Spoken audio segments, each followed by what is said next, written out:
Escondida nas profundezas de uma cadeia montanhosa raramente atravessada, onde os picos nevados arranhavam um céu perpetuamente nublado, existia a aldeia de Umbrarum. Não constava em mapa algum, e os poucos forasteiros que alguma vez tropeçaram nela, geralmente caçadores perdidos ou eremitas excêntricos, raramente regressavam para contar a história. Ou se o faziam, as suas narrativas eram tão bizarras que eram descartadas como delírios febris. Os habitantes de Umbrarum eram um povo antigo, com tradições que remontavam a tempos imemoriais, muito antes das religiões e impérios conhecidos terem varrido o mundo. A sua existência era ditada pelos ciclos da natureza, mas não da natureza como a conhecemos. Eles veneravam as sombras, acreditando que eram portais para um outro mundo, um reino de entidades ancestrais e poderosas que influenciavam a sorte, a fertilidade e a própria vida e morte. O seu ritual mais sagrado e mais temido era o festim da lua de sangue, realizado a cada geração, quando o alinhamento cósmico pintava a lua de um vermelho carmesim sinistro. Ninguém de fora conhecia os detalhes exatos do festim, mas as lendas sussurradas nas aldeias mais próximas, a muitos vales de distância, falavam de danças frenéticas que duravam dias, de cânticos guturais que pareciam invocar algo das entranhas da terra e de um sacrifício. Um sacrifício para apaziguar as sombras, para garantir a continuidade da aldeia e para renovar o pacto que os seus antepassados tinham feito eras atrás. Lyra era uma jovem de Umbrarum, curiosa e um pouco rebelde, que crescera a ouvir as histórias e a observar os preparativos para os rituais menores. Mas o festim da lua de sangue era diferente. Seria o primeiro da sua geração.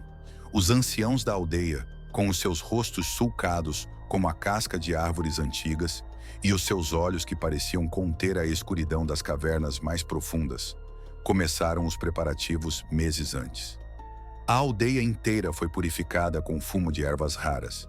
As casas foram pintadas com símbolos complexos, usando pigmentos feitos de sangue animal e terra do cemitério dos antepassados. À medida que a data se aproximava, uma tensão palpável instalou-se em Umbrarum. As crianças eram mantidas dentro de casa após o anoitecer, e os adultos falavam em sussurros, os seus rostos tensos. Lyra sentia uma mistura de medo e de uma estranha excitação. Ela fora escolhida, juntamente com outros jovens da sua idade, para participar na Dança das Sombras, o prelúdio do clímax do festim.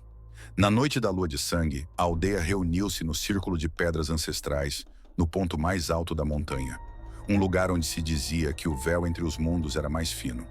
A lua, enorme e de um vermelho aterrador, pairava no céu, banhando a paisagem numa luz fantasmagórica. Fogueiras crepitavam, lançando sombras dançantes que pareciam ganhar vida própria. Os tambores começaram a soar, um ritmo hipnótico e primordial que parecia ecoar os batimentos cardíacos da própria montanha. Os anciãos entoavam cânticos numa língua esquecida, as suas vozes roucas e carregadas de uma solenidade antiga.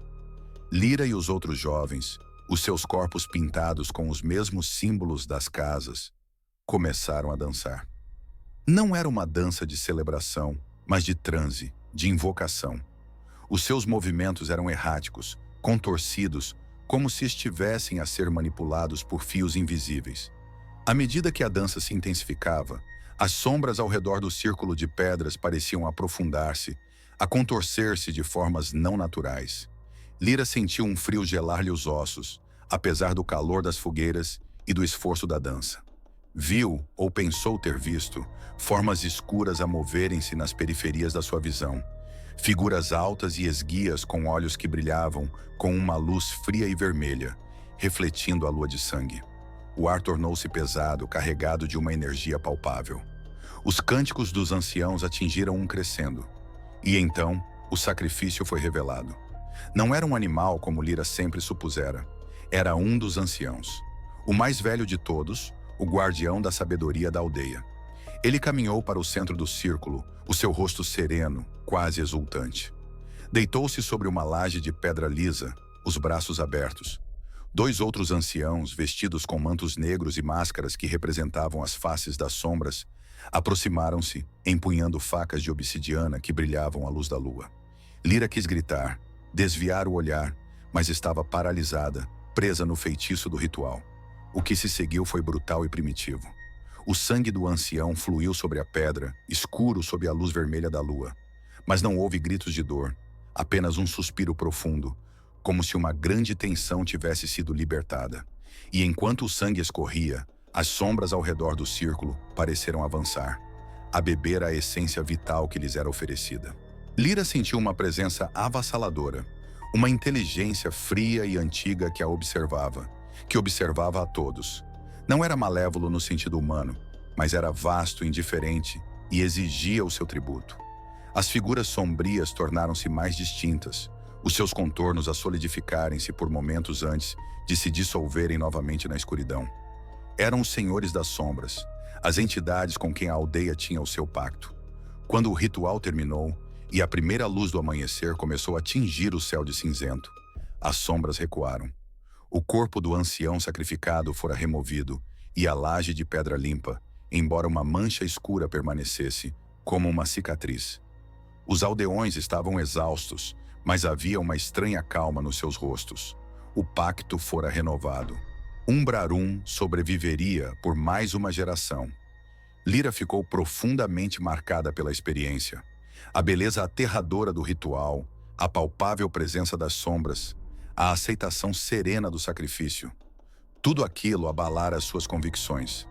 Ela compreendeu que o mundo era muito mais antigo e mais estranho do que alguma vez imaginara, e que a sobrevivência da sua aldeia dependia de um equilíbrio precário, mantido à custa de tradições que o mundo exterior consideraria bárbaras. Nos anos que se seguiram, Lyra tornou-se uma guardiã das tradições, tal como o ancião que se sacrificara. Aprendeu os cânticos, os símbolos, as histórias secretas. Compreendeu que o festim da lua de sangue não era um ato de crueldade, mas de comunhão, uma forma de reconhecer as forças primordiais que governavam o seu pequeno mundo isolado. As sombras não eram deuses a serem adorados, nem demônios a serem temidos. Eram parte da existência, tal como a luz, e exigiam respeito e reconhecimento. E assim, a aldeia de Umbrarum continuou a sua existência secreta, dançando com as sombras nas noites de lua de sangue, oferecendo o seu tributo para manter o equilíbrio. E Lyra, agora uma anciã, preparava a nova geração para o próximo festim, sabendo que algumas tradições, por mais sombrias e inexplicáveis que pareçam, são a âncora que impede uma comunidade de se perder na escuridão, ainda maior do esquecimento e da irrelevância, num mundo que há muito se esquecera de como ouvir os sussurros das entidades ancestrais que ainda vagueiam pelas franjas da realidade.